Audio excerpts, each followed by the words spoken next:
Good morning all. Today we are going to see high frequency analysis of common emitter amplifier. Before going to high frequency analysis of common emitter amplifier, I want to discuss frequency response of an amplifier.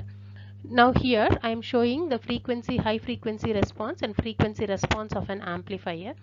Here the gain of an amplifier is affected by capacitance associated with its circuit. This capacitance actually reduces the gain in both low as well as high frequency ranges of operation.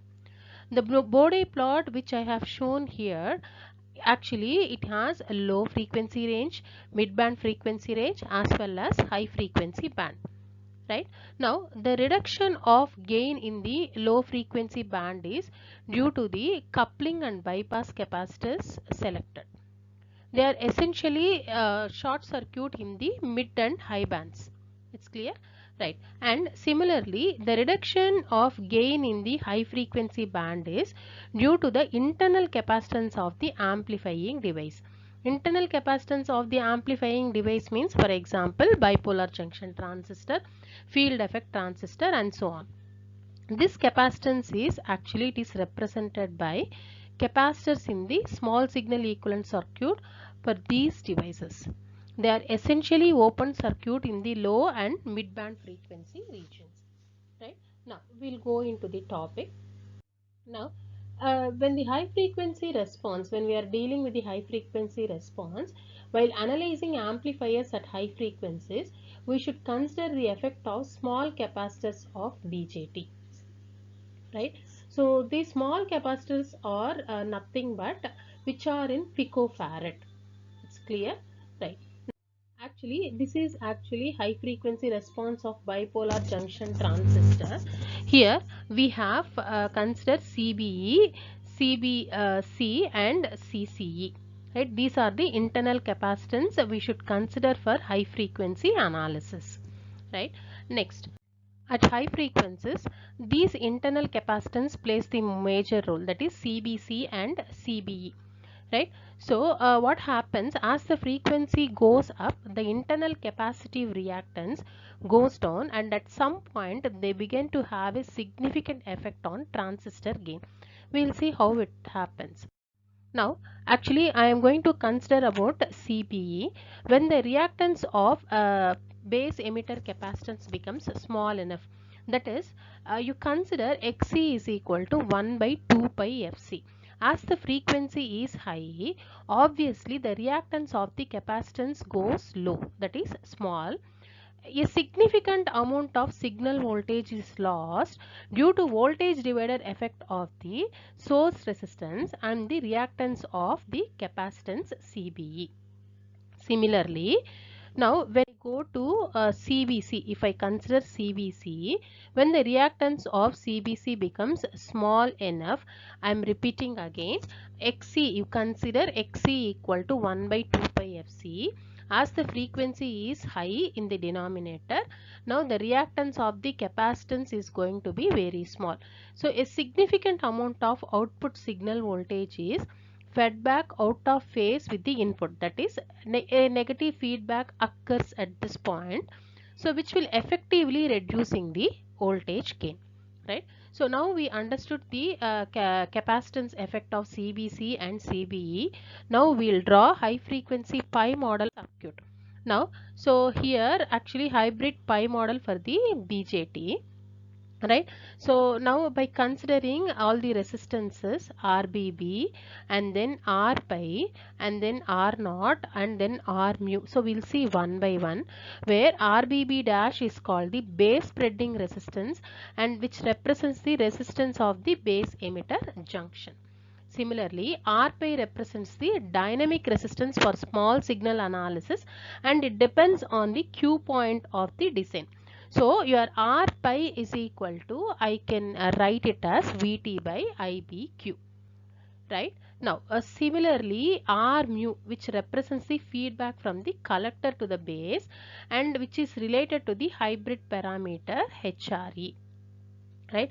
Similarly, R naught represents the resistance from the collector to the emitter and is related to the hybrid parameter, which is nothing but 1 over HOE, right? Similarly, C mu is the depletion capacitance of the collector base junction, right? So collector base junction, this C mu actually it is connected between input and output. So an impedance which is connected between input and output, right? And next, C pi is the capacitance of the base emitter junction and depends on the Q point. That is nothing but your CBE. This is CBE and this is your CBC actually, right?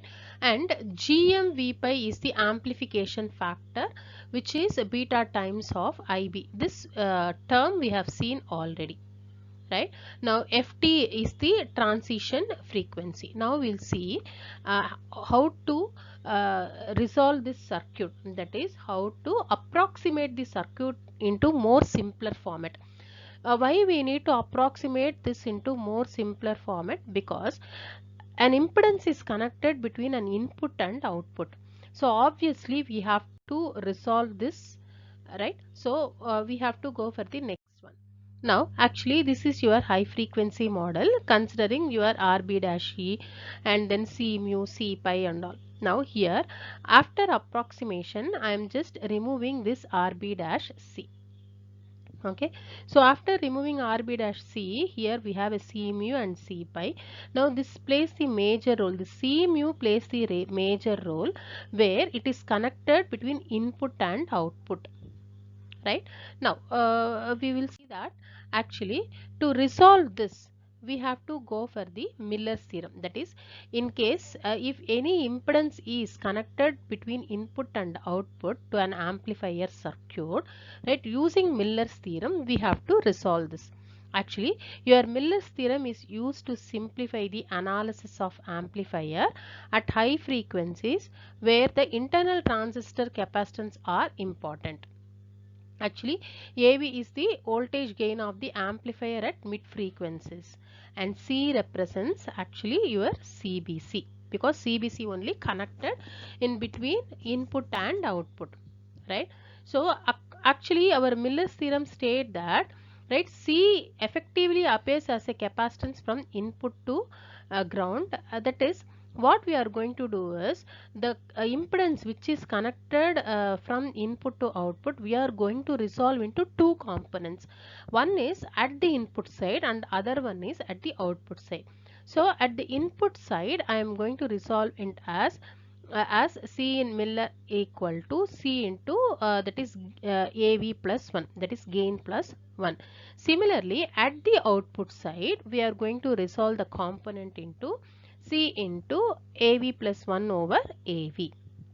Okay, right? So a capacitance or an impedance which is connected from input to output, we are going to resolve into two components where which we are going to connect one at the input side and the other at the output side.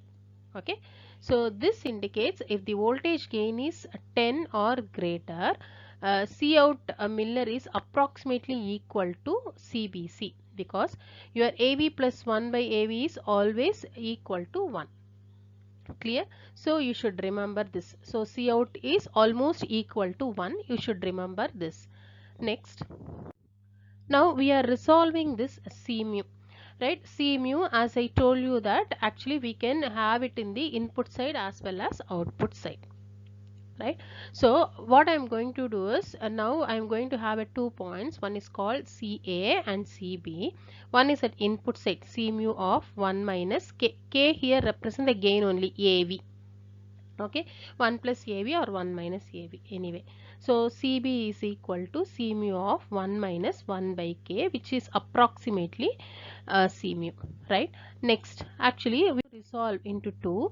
At the input side it is, we are going to, two capacitors are in parallel, so C pi plus CA, right? At the output side actually you have a CB which is approximately equal to C mu. I already told you output capacitance is very small in magnitude and we can effectively we can neglect this. Clear?